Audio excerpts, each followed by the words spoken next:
এরপর আমরা রেডি হয়ে বেরিয়ে চলে এসেছি একদম স্টেশনের সামনে, লেভেল ক্রসিং পার করে যেখান থেকে মধ্যমগ্রামে কৌড়ার দিকে যাওয়ার অটোগুলো ছাড়ে, ওইখানে কিন্তু আমরা চলে এসেছি। এখানে অনেকগুলো পরপর দোকান আছে। এই দোকানগুলো থেকে হচ্ছে সাজার জিনিস আমরা আগেও কিনেছি, এই দোকানটা থেকে বেসিক্যালি। আর এর পাশাপাশি অনেকগুলো দোকান আছে, সব দোকানে খুব ভালো ভালো কালেকশন থাকে। তবে এই ছোটোটার দোকানে বেশ ভালোই ডিসকাউন্ট দেয় বলে আমরা এই দোকানে আছি, উনি খুব ভালো আর কি, ওই জন্য। আর কালেকশনও এখানে প্রতিটা দোকানেই খুব ভালো ভালো থাকে। তো এখান থেকে বাড়িতে জিনিস কিনে তারপর আমরা এখানে এসে খেলাম ফুচকা।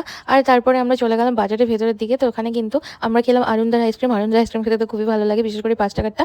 তারপর বাড়ির জন্য প্যাক করে নিলাম, কারণ আমি ২ দিন ধরে খাবো, এই জন্য। তারপর গিয়েছিলাম আমি সোনার দোকান থেকে, এখান থেকে একটা জিনিস কেনা হয়েছে, সেটা অবশ্যই আমি তোমাদের দেখাবো। তার জন্য অবশ্যই আমার চ্যানেলটা সাবস্ক্রাইব করে নোটিফিকেশন বেল আইকনে ক্লিক করে রেখো। বাড়ি এসে দেখলাম মনটা একদম ফ্ল্যাট হয়ে গেছে। এদিকে চলে এসেছিলাম আমার জেঠু, আর দিদি চলে এসেছে পুচকে দুটোকে নিয়ে। একটা দেখছে টিভি আর একটা করছে আমার সাথে উৎপাত। তারপর এদিকে পাপা টিভি দেখছিল, মানে সিরিয়াল, আর প্রচন্ড গরম লাগছিল, মা দিয়ে দিল খাবার। দুপুরে যে চিকেনটা খেয়েছিলাম, মানে বিকেলবেলা, সেই চিকেনটা দিয়ে খেলাম রুটি। তারপরে শেষ পাতে খেলাম একটু মুড়ি, আমও খেয়েছিলাম, সেটা তোমাদের দেখানো হয়নি। তো আজকের মিনি ব্লগটা এই পর্যন্তই। দেখা হবে নেক্সট মিনি ব্লগে। কেমন ব্লগটা জানিও, সাবস্ক্রাইব করে দিও। টাটা।